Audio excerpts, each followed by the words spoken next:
Hello, everyone. I'm Dominique Johnson-Lindsay, and I want to welcome you to the Active Listener podcast by Lightspeed. As a lifelong learner and the daughter of a Navy veteran who became an elementary school teacher, education and service are in my DNA. This foundation, paired with my love of technology, led me to these conversations with remarkable minds shaping the K-12 landscape.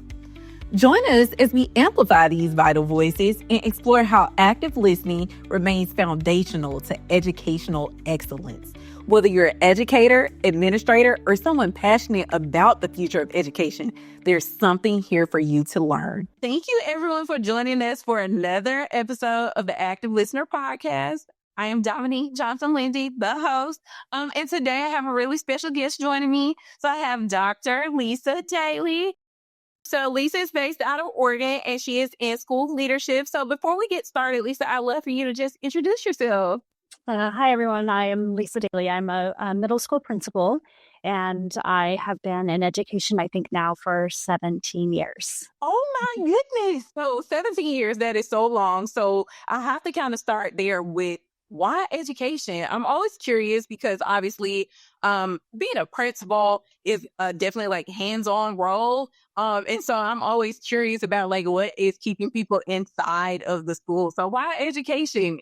Well, I thought I wanted to be a social worker. So I had a social worker growing up, and I think that she saved my life. And so I wanted to do that. And my husband recommended that I volunteer. And I quickly realized that there is a special place in heaven for social workers, and that's not for me. But I did want to give back to the community, and I really struggled in math. And so I decided that that's where I wanted to serve the community is through by being a math teacher. Gotcha. So going from being in the classroom, we kind of starting out there to leadership. What did that journey look like as far as why you wanted to pursue that? Yeah, so I loved teaching. I still love teaching every time I can get into a classroom to teach, and it's like fills my cup. It's great. But I really saw some changes that I was excited about, and I think my first really change that I wanted to address was grading practices. And so I got on this grading practices leadership team, and then we just started talking big picture and how to serve more and more students. And so that's kind of how I got into leadership, just really liking talking about big system-wide changes to better education for our kids. Gotcha. I love that. And it's kind of what people always say we need in schools is people with these like big and bright ideas about, kind of changing the way we were doing things and not just doing the same old things over and over again, because we know school is always changing. Like I think about, I am approaching 20 years of being out of high school, and I just think about it looks different already from the 20 years ago that I was in high school versus the 20 years ago or 40 years ago that my mom was in high school. Like it's always so different that people need to kind of breathe in new life and kind of just new ideas. And that's not only for the students, it is for the teachers as well. So I love to hear that. So segueing, I think it is very unique and commendable that you just completed your doctorate degree not too long ago. Actually, I feel like almost first time I met you.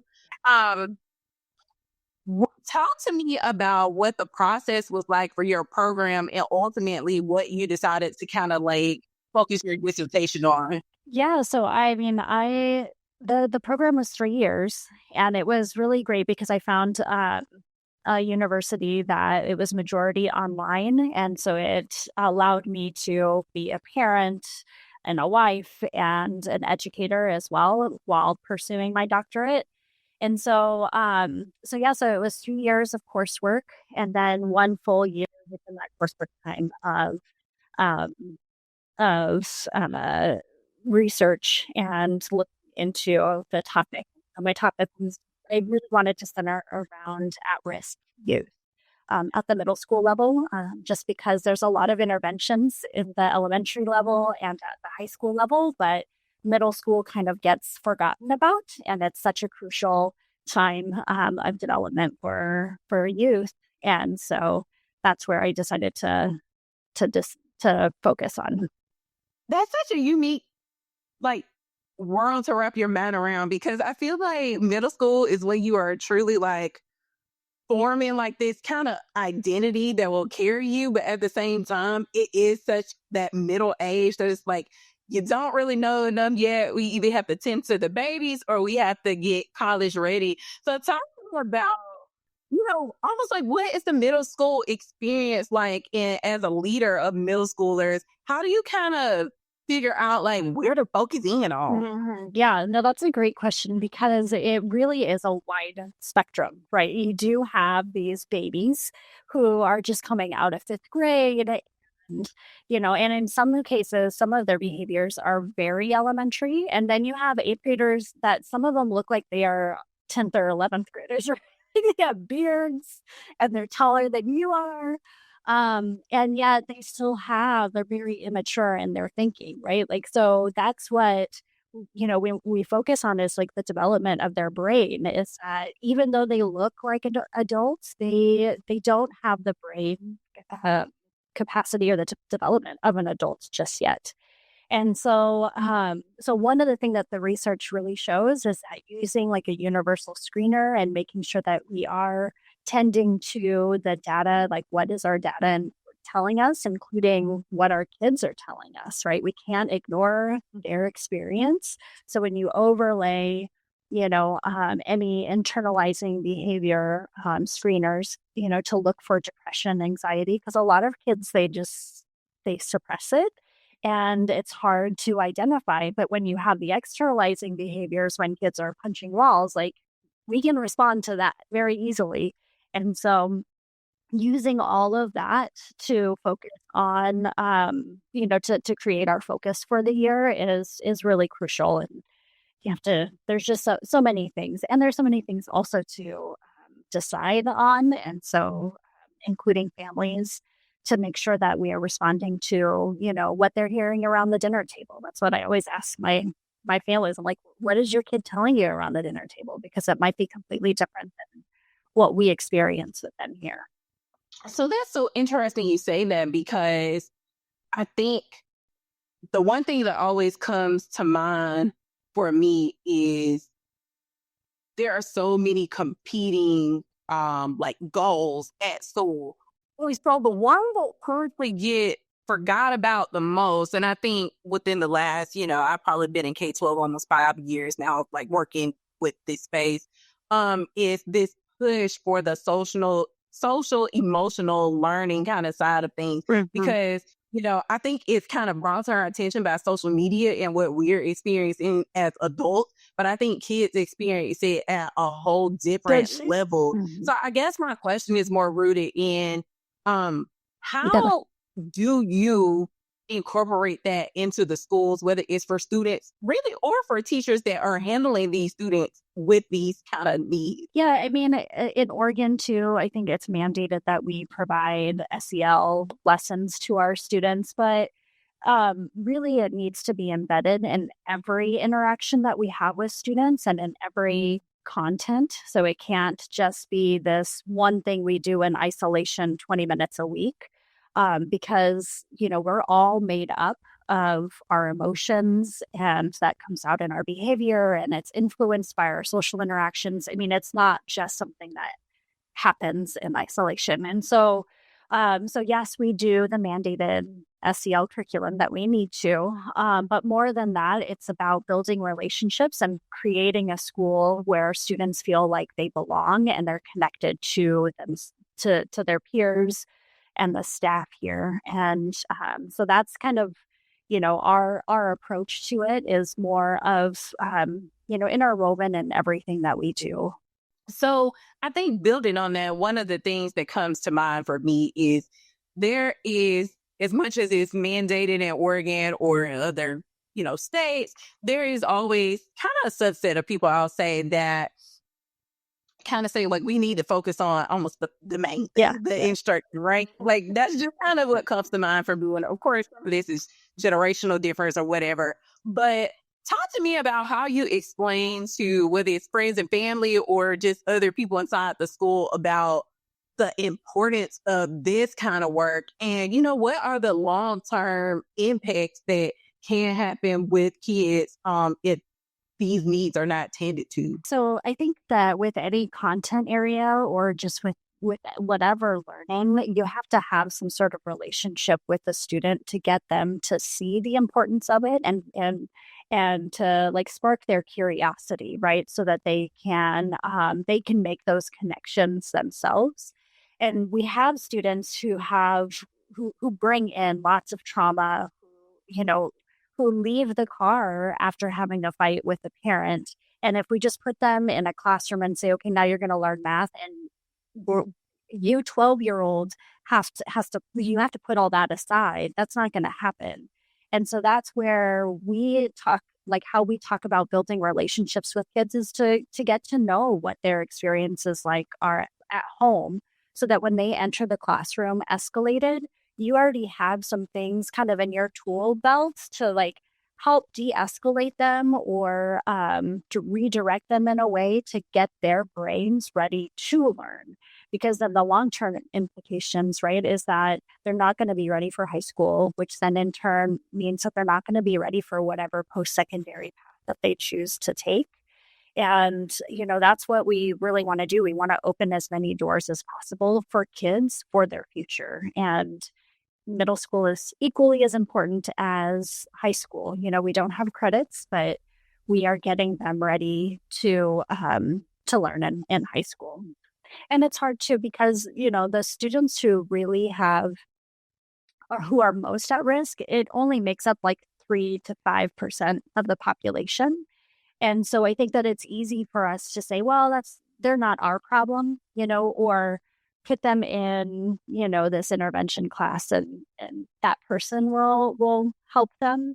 But really, each and every one of our students is ours, and so that's the approach that we take. I love it. And I do think it's so important. I think there's just a level of people try to do the best with what they have that allows them to kind of have that mindset. Mm-hmm. But I think for anyone who has done that kind of work on the opposite side of things that has vested time in that 3%, they've saw the benefits almost leaps and bounds ahead of, the traditional, just because there was only that one or two things that needed tweaking with this student in order to truly pull out, their maximum potential. So I always love hearing those kind of stories and just love that people are more vested these days and like getting that kind of work done.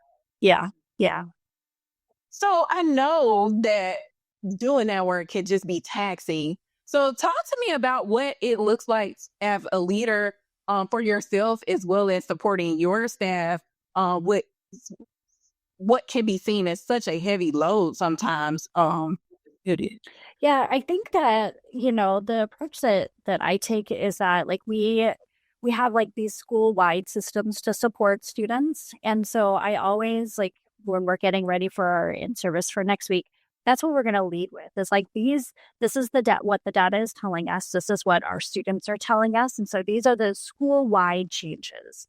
So I kind of first start with like me, right? Like these are the changes that I'm making, and this is how you'll see me working towards that. And then we kind of go down to the micro. So first start macro, because if we start in the classroom, then I think, because you're right, everybody's doing their very, very, very best, right? So if you start in the classroom, then people tend to get defensive because they are doing the best that they can. And just like children, right?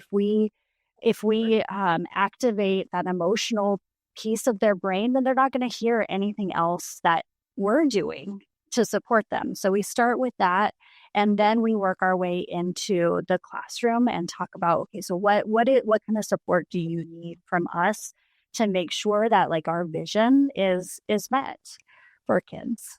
I love it. I love it. So I think my next question is kind of aligned with that, but just this overall ideology of where schools are headed. I feel like there's so much change across just the landscape of K-12, whether it's public schools, private schools, like everybody's just trying to figure things out. There's the injection of AI. There's like all of these different things. And so my question would be almost, how are you focusing in on what's important, while kind of blocking out the noise of all of this. And I'm asking this question because I think to have a mission that is really aligned with not only instruction, but making sure that kids are mentally, taken care of, um, it allows you to say, and we are focused on these two things, we cannot be focused on everything else. And so I guess my question is, how do you do that? Because I know I'm almost like squirrely with just, my little world of marketing here at Lightspeed. No, I think it's something that it was a growth area for me for sure, because in the classroom, like I would hear something new, I'm like, I'm not gonna wait, I'm gonna try it right now. And I would do these like little research projects like in my classroom all the time, and I was always everywhere. And then as a leader, I was super excited to like expand that, but then quickly realized like, oh my gosh, like all I'm doing is overwhelming my staff. And so it has taken a few years to hone that practice. And so, yeah, so it comes back to our vision. So this year, our vision is all around students being engaged in their learning and challenged academically. And that, again, comes directly from students. So those two pieces of information, the students told us last spring that they don't feel like they're engaged and they don't feel like they're challenged. So, and my staff was like, yeah, that's been like that for like the last few years. I'm like, well, let's do something about it. Right. So that has been like the vision that we rolled out in the spring. And so everything that's coming to us, it's either like, how does this fit into it? And if it doesn't, that's great, but we're going to table it for later. And my whole team knows it. The teachers will know about it next week. And so really that's the question, it's like, convince me that it fits into these two things and I'll approve it. If not, even if it's fantastic, it's like, let's just wait. Maybe let's come back second semester and see if we have the capacity or if it fits in a different way. I love it. And of course, that's like always the favorite thing when you're like full of ideas and thoughts and work. Not right now. Like I feel like not saying no, just not right now. So I love the idea of that because I'm sure people are bringing you amazing things that they want to do, but again, all the time. And I hate saying no because I see the potential in it too. And they're like such wonderful professionals who, like they've been inspired, and that's exactly what we want.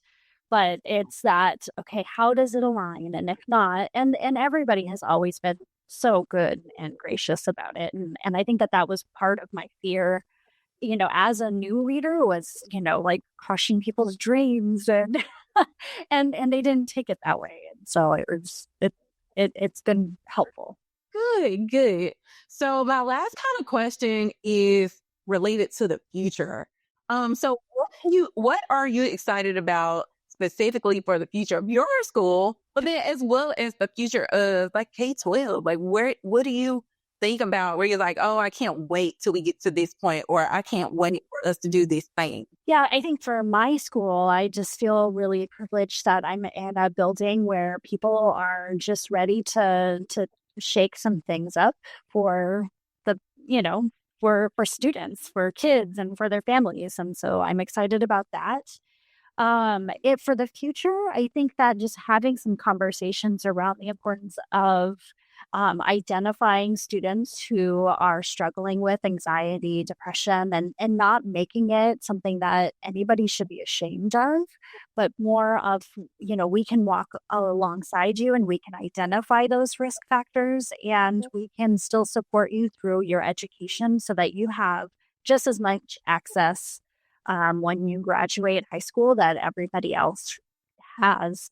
And that, like we don't want them to struggle. Yeah. So I think that that's what I'm excited about, just more people talking about it. I love it. I love it. So before I let you go, I have two fun questions that I have to ask every guest. And so one question you kind of already dovetailed into it, but I'm curious if this is your answer. If you could remove one barrier for children at school, what would it be? Yeah, I think just a lack of resources, just making sure that every school has the resources needed to support students' mental health and them academically. Oh, let me. And the last question is my favorite. And that is, what is your favorite sound in the whole wide world? So I think just my children's laughter, and I have a range of ages, and they, even at 29, 30 years old, it still doesn't get old. Like their laughter, they're the true gut laugh, Yeah. Well, you can read that one a couple of times. I was wondering what that or a baby laughing. I'm sure there's so many. So with that, I want to say thank you so much for doing this. I feel like it was so informational. And also I'm just excited about the future of this. I feel like this is such a topic that needs way more microphones on it, way more ears tuned into it. I think it's so important. I think it's going to take, all of our kids further than they've ever gone before to kind of just have this full circle of well-being. So to hear that you were focused in on that and as a leader, just tap into the ideal of this just brings me so much light. So I want to thank you. And thank you for just joining us and sharing. Thank you for inviting me. It was great. Sounds like any time and share more about what great things you're doing. Thank you very much. I appreciate it. That's all for today's Active Listener. Thanks for tuning in. Share your comments on this episode on our Facebook, Twitter, or LinkedIn social media pages. You can visit our website at lightspeed-tech.com to learn more about our mission to ensure every student hears every word. And subscribe to our podcast wherever you listen to your favorite podcast. Until next time, let your listening be as active as your learning.